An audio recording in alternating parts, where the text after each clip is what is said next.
Ya, assalamualaikum warahmatullahi wabarakatuh. Kita berjumpa lagi di podcast Perdesa di channel DPMD Kabupaten Indramayu. Bersama saya ada Bapak Muhammad Robun dari bidang KPMD.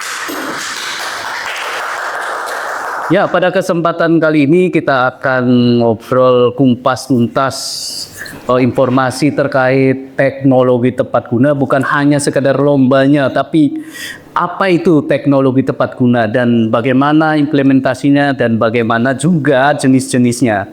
Baik, kita langsung saja.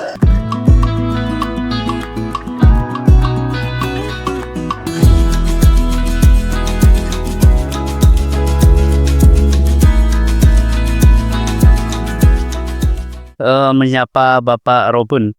Pak Robun, apa kabar? Alhamdulillah baik Mas. Terima kasih atas undangannya. Hari ini atau akhir-akhir ini kesibukannya apa nih terkait tentang teknologi tepat guna? Alhamdulillah pada saat ini kita sibuk dengan mengurus persyaratan calon inventor, calon inovator untuk lomba teknologi tahun 2025. Kesibukan sehari-harinya itu yaitu memverifikasi data, persyaratan yang sudah masuk, apakah sudah layak untuk ikut berkontestasi atau belum. Nah, ini kesibukannya sementara lagi di situ. Oke. Nah, untuk teknologi tepat guna itu apa sih definisinya, Pak? Kita yang awam masih kadang-kadang belum tepat pengertiannya. Ya baik, Mas Saidin, terima kasih atas waktunya. Jadi begini, dalam konteks sumber daya masyarakat, ini kita kembali ke induk dulu ya, Mas En, supaya nyambung. Jadi kehadiran teknologi di masyarakat ini secara tidak langsung ini meningkatkan kemampuan produktivitas, jadi memberikan nilai tambah pada komoditas lokal unggulan atau lokal kontak. Nah, teknologi tepat guna ini adalah teknologi yang sesuai dengan kebutuhan masyarakat ya. Hadir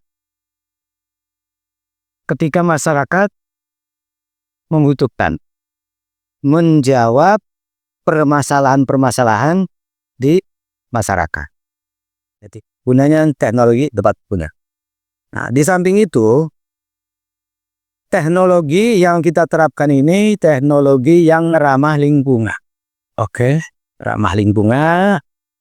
Jadi tidak berdampak pada masyarakat luas pada umumnya. Berdampak buruk gitu ya, tidak berdampak buruk. Nah, selanjutnya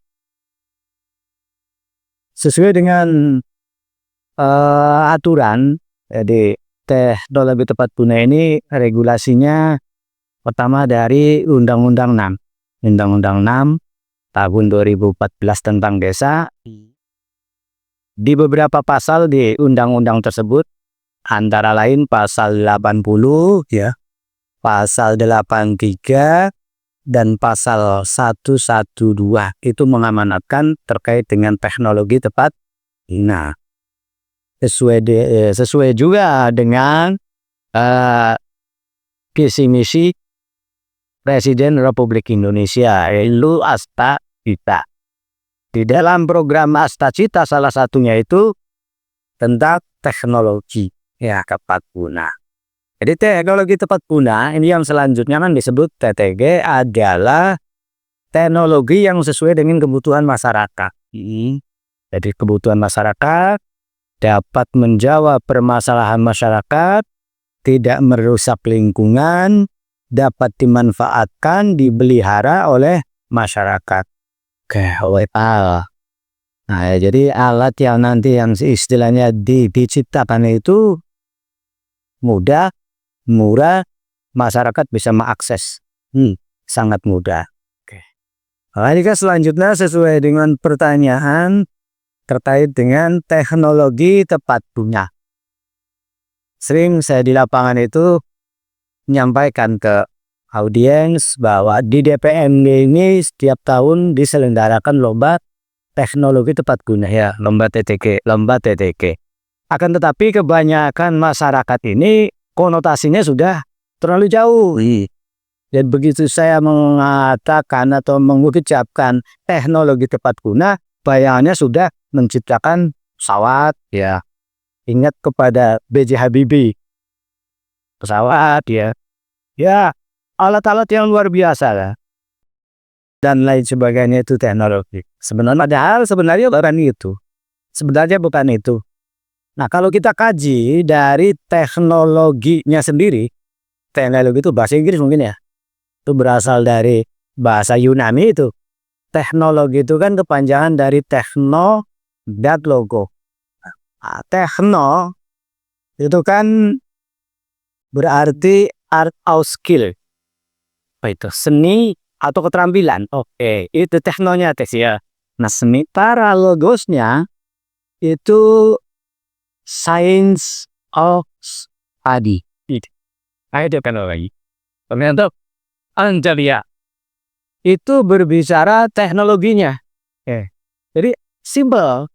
Jadi seni, nah seni, keterampilan, ilmu, pengetahuan. Itu teknologi ini. Seni, keterampilan, ilmu, pengetahuan. Kalau ambil dari kosakata teknologinya, teknonya itu yaitu art of skill, and logosnya itu science of study. Itu loh. Jadi teknologi itu seperti itu. Adapun yang berkembang di lapangan sekarang ini, ya, ya alhamdulillah di Indramayu ini para inventor, para inovator ini sudah banyak. Jadi ada di big data KPMD itu sudah lebih dari 60 inventor dan inovator. Nah, ini sebuah potensi yang sangat luar biasa. Inventor itu apa? Jadi inventor itu orang yang menciptakan. Intinya merancang gitu, inventor. Inovatornya itu orang yang menyampaikan. Jadi beda. Kadang-kadang di lomba itu banyak yang terjadi permasalahan itu antara yang menciptakan hasil karya ya dengan yang menyampaikan ini tidak bonet. Nah, mestinya yang menyampaikan ini yang merancang, dia kan tahu dari mulai awalnya bahannya, terus anunya untuk apanya mereka yang tahu. Ya mestinya harus connect antara inovator sama inventor. Tadi pertanyaan terkait dengan teknologi tepat guna secara definisi. Ya. Jadi secara definisinya itu teknologi tepat guna ini adalah ilmu pengetahuan yang tadi sudah jelaskan. Ilmu pengetahuan yang di dalamnya itu mempelajari mengenai suatu keterampilan. Dari suatu keterampilan dalam membuat suatu alat atau non alat. Bukan alat lah seperti kayak makanan dan lain sebagainya. Misalnya nggak butuh alat pun nggak masalah. Juga metode pengolahan ekstrak dari suatu benda agar mampu menyelesaikan berbagai permasalahan tertentu di pekerjaan sehari-hari. Itu teknologi. Oke, secara definisinya. Secara definisi dan secara apa tadi ya udah dijelaskan dari secara bahasa mungkin ya Pak ya. Secara pembedaan antara teknologi tepat guna dan teknologi secara umum itu apa yang membedakan Pak? Jadi antara teknologi tepat guna dengan teknologi berarti ya. Apa secara umumnya? Ya, secara umumnya aja. Jadi secara umumnya yang namanya teknologi tepat guna itu ada juga yang bukan kategori teknologi tepat guna. Teknologi tepat guna tapi masuk kategori bukan tepat guna. Gimana itu? Gini, apakah itu bukan disebut tepat guna lagi? Sebenarnya tepat guna tapi tidak sesuai dengan kondisi masyarakat setempat. Oh gitu ya. Contohnya? Contohnya seperti ini. Di daerah di luar Indonesia itu ada namanya mesin apa tuh ya? Dompeng tuh ya. Buat apa sih mesin? Mesin yang untuk nanam padi, panen padi, omben. Oh iya. Omben kesumambur harvester. Jadi alat itu multifungsi. Nah, di kita di Indonesia itu bukan termasuk teknologi tepat guna. Oh gitu. Bukan tepat guna. Kenapa? Nah, karena dampaknya dari alat itu akan menimbulkan konflik di masyarakat, konflik sosial. Jadi dia itu bisa menimbulkan masalah. Di Indramayu contohnya, biasanya orang mau tandur ini. Kita berbicara pertanian ya. Ada Indramayu ini kan lebih kepada pertanian, kelautan ya, perikanan dan perkebunan. Saya ambil ke pertaniannya, oke? Karena sesuai dengan tema kita juga di lomba teknologi ini adalah ketahanan pangan. Yang sesuai juga dengan askacita swasembada pangan. Maka kita di sini lebih fokus kepada pertanian, perikanan dan perkebunan.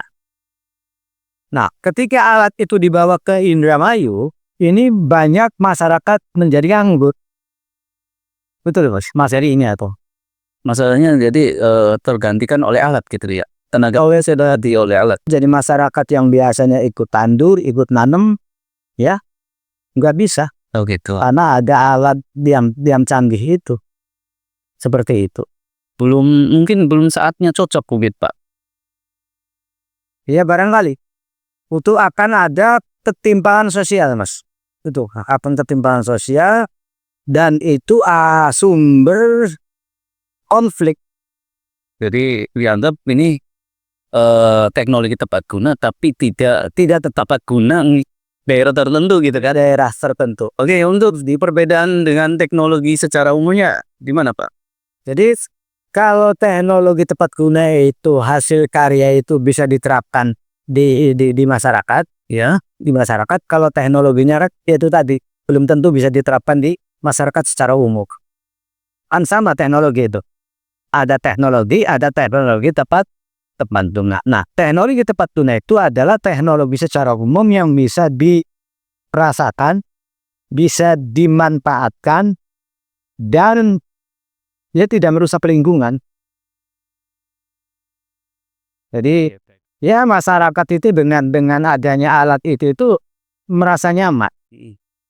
Kan banyak contoh-contohnya kan yang sudah berjalan di kita itu ya. Apa itu contohnya?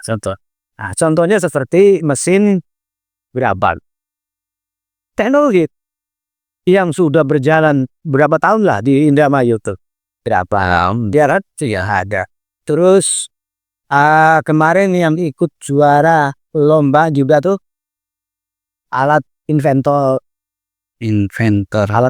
untuk ini hama tuh untuk aninya yang pakai pesawat itu bukan ada lagi yang pakai pesawat itu.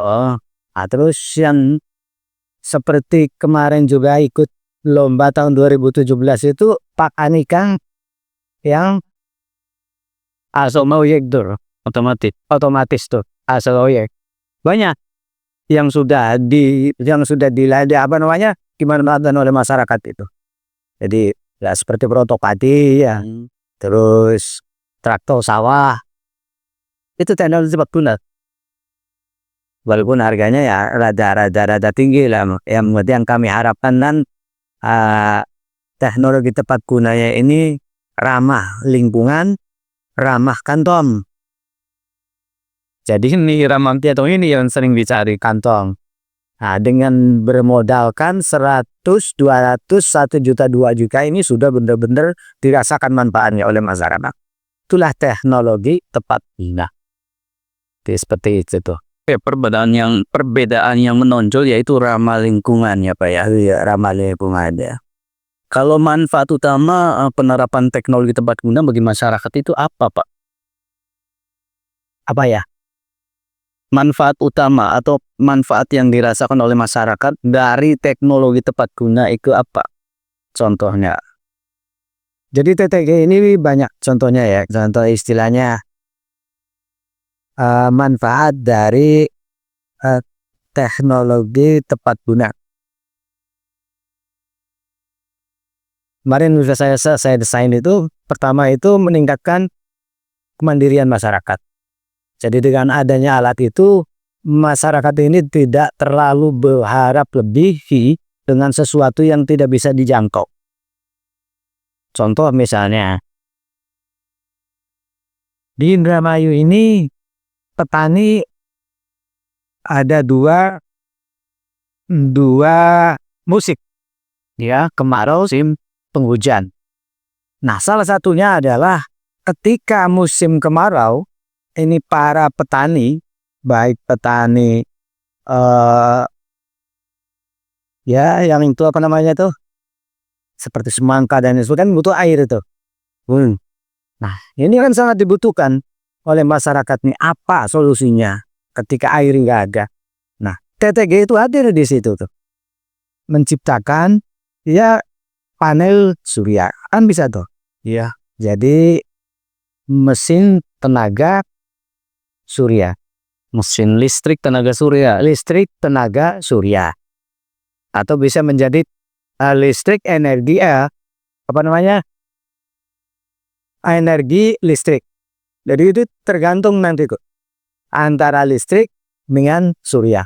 Nah, kalau listrik kemungkinan kalau di pematang sawah itu kan rada sulit tuh. Ya, malah diciptakanlah panel tenaga surya. Dan kemarin itu sudah dirancang di Kecamatan Aurgelis. Ini sedang membuat itu, sedang dirancang.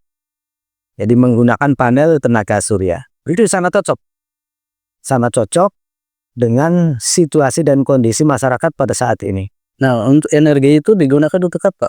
Untuk nyedot air. Oh, ya pompa air ya. Lah, pompa air. Karena permasalahannya itu sudah nggak ada lain. Petani itu ya air. Oke, iya betul. Kemudian dari yang tadi udah dirancang ya. Nah, harapannya kan dari tenaga surya itu bisa pompa air gitu. Nah, pompa airnya secara otomatis atau ada manusia yang mengendalikan? Nah, kalau kemarin saya lihat itu masih dikendalikan oleh seseorang. Cuman dengan adanya alat itu sudah sangat membantu. Sudah sangat membantu daripada kita pakai genset ngambilnya jauh. Jauh tuh ke sungai yang besar gitu ya. Karena ya kekurangan air itu, dengan adanya alat itu dia bisa membuat bor di dalam tanah. Itu melalui alat itu. Melalui alat mesin itu. Kalau pembuatan bor atau nyedot airnya ini menggunakan mesin yang biasa digunakan, kenapa nggak pakai itu? Sementara kan masih menggunakan itu, yang masih manual ya. Oh, masih manual. Ya masih biasa lah, ide bahan bakar bensin gitu kan. Ya, makanya kenapa teknologi ini hadir. Itu dalam rangka mempermudahkan itu. Mempermudah dan mudah kebutuhan masyarakat. Tadinya masyarakat ini kepusingan, dengan adanya alat itu bisa terbantu kan oleh alat itu masyarakat. Kalau alat tersebut bisa berhasil, berarti bisa diperbanyak. Harapannya seperti itu. Kira-kira para petani ini ya walaupun kelompok atau perorangan itu bisa memanfaatkan sumber daya yang ada itu. Tujuan kami memberikan memberikan pemahaman pada mereka itu seperti itu. Oke, untuk di tahun sekarang masih dibuka ya lomba teknologi tepat guna. Nah, ketika masyarakat atau pesertanya itu saya baca kan bisa dari mahasiswa, siswa, ya kan, masyarakat umum dan lain sebagainya. Pokoknya dibuka untuk seluas-luasnya, khusus di Kabupaten Indramayu gitu kan, Pak. Nah, ketika mereka ada pemenang ataupun mereka yang udah ikut lomba, siapa saja sih yang dapat memanfaatkan teknologi tepat guna itu? Ya, terima kasih. Jadi gini, pertama kenapa kita mengadakan lomba cipta teknologi tepat ya. Oke, dan apa tuh? Kita jelaskan dulu tujuannya ya. Ya, Kalau kita nggak tahu tujuannya, nggak ketemu nanti. Nggak ketemu tujuannya. Jadi pertama itu mendorong motivasi masyarakat untuk mengembangkan daya inovasi teknologi tepat guna. Nah, yang mempunyai prospek dapat dimanfaatkan dan diberdaya gunakan oleh masyarakat khususnya di Indramayu. Itu akan mengangkat bisa mendongkrak ekonomi produktif, kreatif, berbasis potensi unggulan yang ada di daerah. Karena Indramayu ini potensinya nih sangat luar biasa. Makanya sayang kalau enggak kita kelola dengan baik dan benar. Maka salah satunya dengan mendorong para pemikir yang ada di Kabupaten Indramayu untuk menyelesaikan sebuah karya dalam rangka mengangkat itu kebutuhan masyarakat itu. Jadi kita punya ilmu, ini bisa dimanfaatkan, bisa digelar ke masyarakat dan masyarakat bisa merasakan menerima manfaat daripada ilmu pengetahuan yang kita punya. Seperti itu. Nah, untuk apa tadi pertanyaannya no? Untuk pendaftar. Ya, kalau pendaftar itu kan kalau tahun kemarin pendaftar untuk lomba TTG asal dari Indramayu, benar nggak? Entah itu pelajar, masyarakat umum ataupun mahasiswa, domisili di Indramayu, benar nggak? Tuh, ya. Tujuannya apa tuh? Saya minum kopi dulu ya. Ayo kita minum dulu. Dia relax. Izin mendat.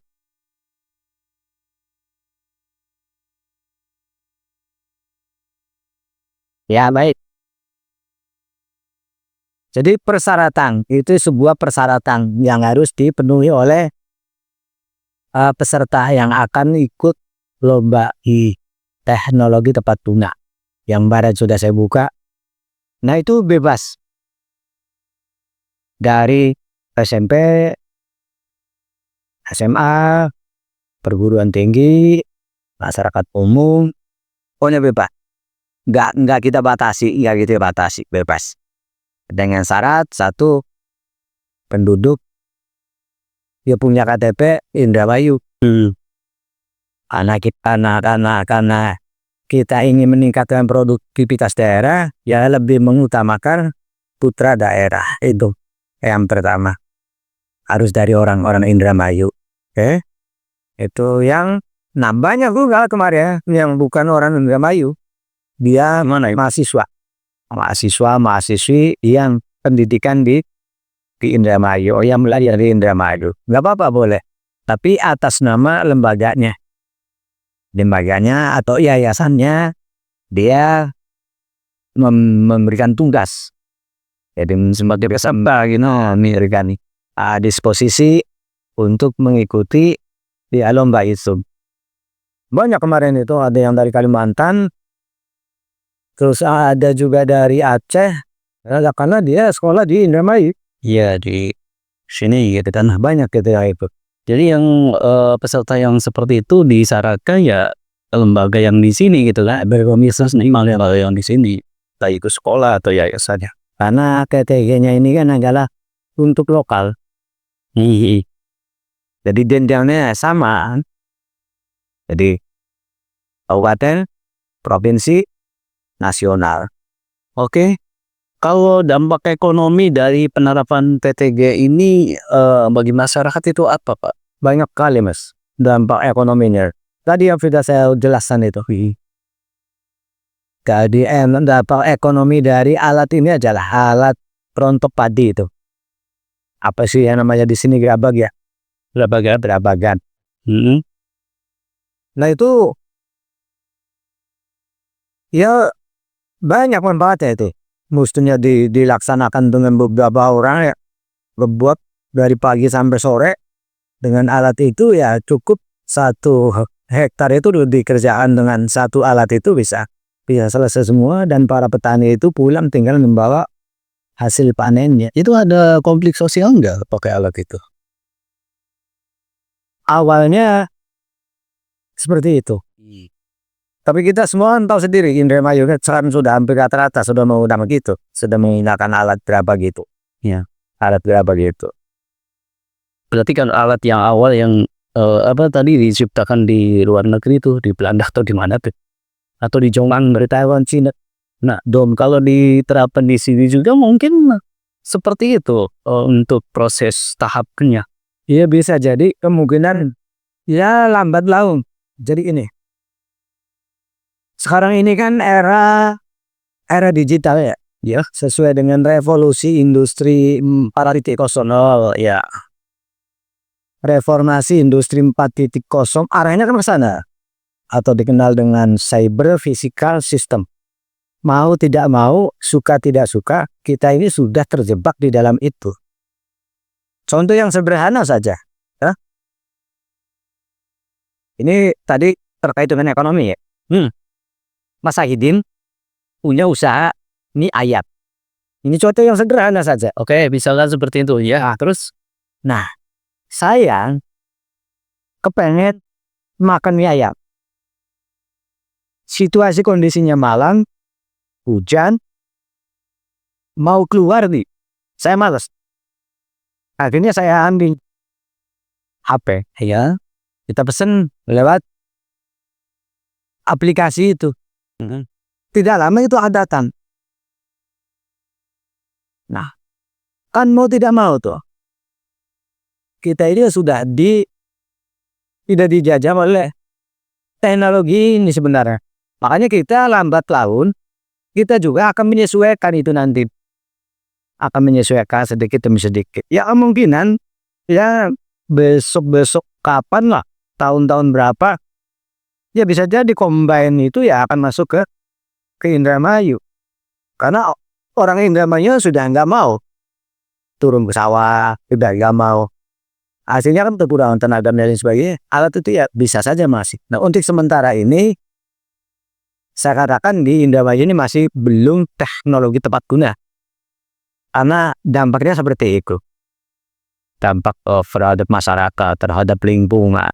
Itu ya menimbulkan konfliknya itu yang harus kita pikirkan. Jadi seperti itu, Mas. baik, saya juga pernah di ini sama waktu pelatihan sebagai peranata komputer itu kan pernah statement dari narasumber ya, Widya Suara lah. Dia juga seorang IT, bahwa sebuah aplikasi khususnya di teknologi di IT ya, basisnya aplikasi, nggak semua yang di kehidupan di kantor itu semuanya diwujudkan atau dibantu dengan aplikasi. Enggak. Teknologi itu enggak seperti itu. Teknologinya itu berguna enggak, bermanfaat enggak, ya kan? Oke, fiturnya canggih, bisa ini, bisa itu, bisa ini, bisa itu. Tapi pas digunakan, usernya tidak paham. Yang kedua, pemanfaatnya tidak terlalu bermanfaat, masih mending manual. Nah, itu produk teknologi atau aplikasi yang kurang tepat. Jadi kembali lagi, sebelum membuat aplikasi berbasis IT, diperhitungkan lagi manfaatnya ada tidak. Jangan cuma hanya keren, hebat, canggih, tapi manfaatnya ada enggak. Nah, mungkin ini juga bisa nyambung dengan teknologi tepat guna yang dipaparkan oleh Warobun ini gitu. Nah, untuk kesejahteraannya atau bahkan bisa menciptakan lapangan kerja, itu bagaimana, Pak? Ada kemungkinan atau ada memang sudah terjadi bagi masyarakat dampak dari TTG ini? Bisa membantu meningkatkan kesejahteraan, bahkan bisa menciptakan lapangan kerja, Pak. Betul, tadi yang sudah disampaikan. Jadi dampak dari teknologi tepat guna ini manfaatnya ya. Jadi manfaatnya itu banyak. Tadi sudah disampaikan ya, tadi sudah dijelaskan terkait dengan meningkatkan mandirian masyarakat ya. Terus mengurangi ketergantungan pada fungsi energi. Fungsi energi, oke. Terus lagi meningkatkan efisiensi sumber daya. Jadi kita nggak terlalu bertergantungan. Terus menciptakan lapangan kerja. Jadi teknologi hadir itu manfaatnya bisa menciptakan lapangan kerja. Dari penerapan teknologi tepat guna ini juga dapat membuka peluang jadi usaha dan menciptakan lapangan kerja baru. Terutama ya tadi di sektor pertanian, ternakan, perikanan, pengolahan limbah.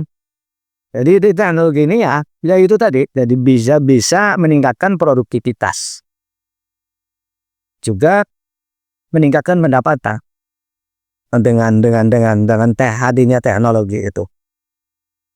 Nah, ya banyak contoh lah yang sudah seperti sekarang ini di Tabak contohnya. Di Tabak di sana petani udang. Ini dia kalau mau ambil udang panen, lu harus disedot tuh. Disedot airnya tuh. Ditahu kalau dulu mah dibobal waktu saya kecil no. Karena ada mesinnya. Nah, sekarang cukup dengan alat namanya wuwu. Alat ya semacam jarik. Nah, artinya dipasang di dalam kolam itu ya. Ah, nanti ikan itu pada masuk. Iya. Yang kemarin saya lihat itu udang. Jadi udang itu masuk dan yang bisa diambil itu sesuai dengan kriteria udangnya. Oh gitu. Jadi udang ukuran misalnya standar. Ya standar segini. Yang bisa itu ya segini, yang kecilnya enggak bisa keluar lah. Kalau yang gede enggak bisa keluar. Nah, tadinya waktu dengan nyedot mesin dan sebagainya itu kan membutuhkan orang banyak untuk mengambil di kolam, untuk mengambil ikannya tuh. Ya, nah dengan alat itu cukup 2 orang. Asal lebih efisien ya. Beberapa jam kemudian ditarik, udah kan ikan ya. Kemarin saya lihat, insya Allah besok akan ikut lomba juga tuh. Lomba Kosyente di pos pelayanan teknologi pos pelayanan teknologi akan ikut ya besok. Sudah terdaftar menjadi peserta lomba. Memang ada tuh seperti itu yang tadi ya. Berarti yang sejenis ini waktu tahun kapan ya? 2022 atau 2023 yang buka tutup air atau apa tuh? Ya klep. Dia ya klep semacam itu tuh, semacam itu. Ya hampir itu bermanfaat. Diterapkan di masyarakat itu, dilaksanakan. Oke. Sampai bahan dan ininya apa pembuatannya sederhana apa memang perlu rumusan sederhana? Sederhana. Jadi itulah teknologi tepat guna. Alatnya mudah didapat, harganya murah, siapa saja bisa mengadopsi. Itu fungsinya teknologi tepat guna. Oke, jadi teknologi tepat guna ini enggak macam mesin yang canggih, bukan harus dikasih yang sesuatu yang diciptakan, yang dirancang untuk kebutuhan masyarakat, kebutuhan manusia. Nah, berarti itu total. Baik Pak, bisa hari. Terima kasih atas paparannya, penjelasannya. Kita minum dulu Pak. Siap. Angga, bapak-bapak, ibu-ibu, diminum dulu.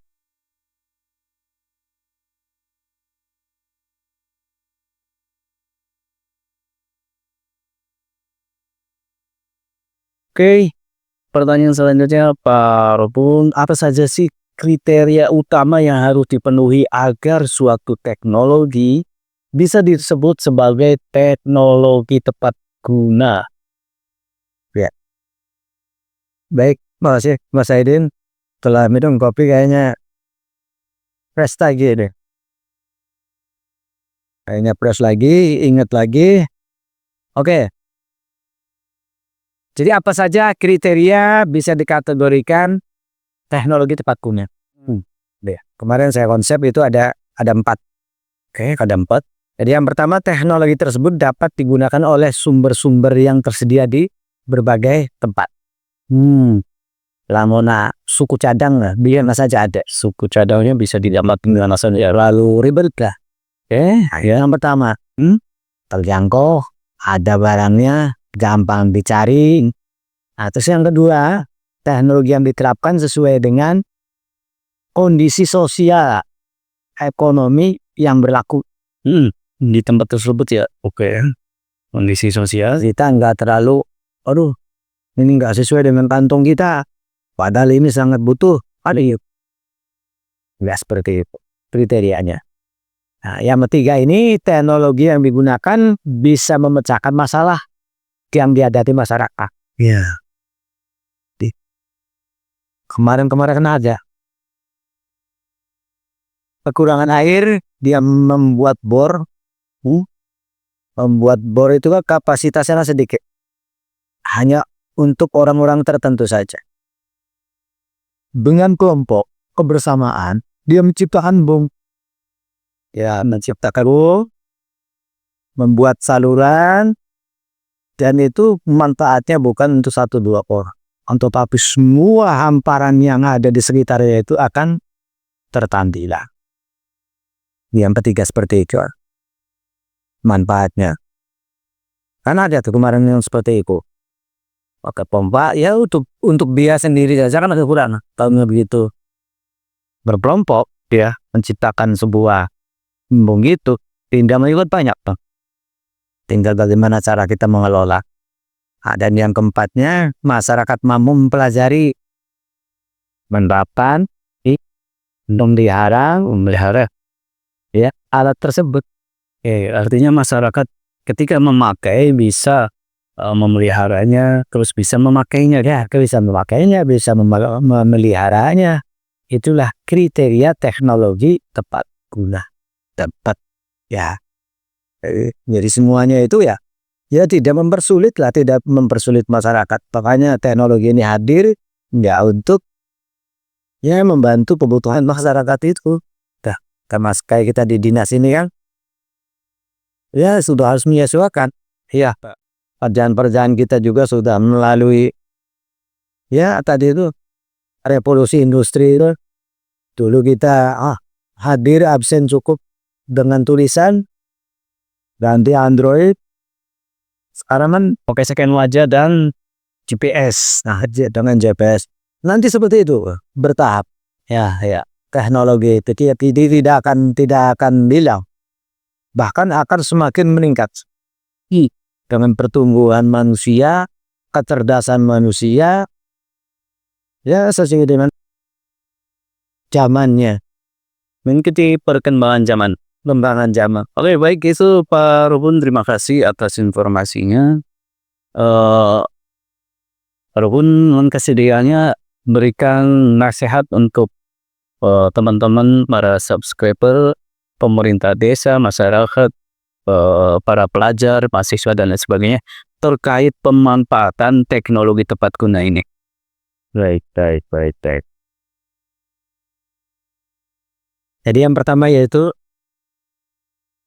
jadi teknologi ini kan sebuah hasil karya yang harus benar-benar dimanfaatkan karena dampaknya ini sangat besar bagi masyarakat, lingkungan, sosial, politik, karena semua itu berkaitan dengan teknologi. Karena zamannya sekarang ini sudah zaman teknologi, jadi apapun itu sudah menggunakan teknologi. Maka daripada itu ya mari kita manfaatkan teknologi ini, manfaatkan yang sebaik-baiknya dan yang sebenar-benarnya. Karena dengan teknologi kita bisa celaka, dengan teknologi kita bisa mulia hidupnya. Tidak kurang juga, banyak orang celaka juga karena teknologi. Ya, jadi saya harapkan manfaatkan teknologi dengan sebenar-benarnya untuk membawa kemaslahatan baik bagi diri kita sendiri, orang banyak, khususnya ya negara Republik Indonesia yang kita cintai. Oke, sekian saja, waktu menunjukkan adzan juga. Terima kasih Farouk, sama-sama Mas Said atas paparannya, semoga bisa bermanfaat. Sekian saja, Anda yang Ahmad Saidin undur diri. Assalamualaikum warahmatullahi wabarakatuh. Waalaikumsalam warahmatullahi wabarakatuh. Terima kasih. Sama-sama.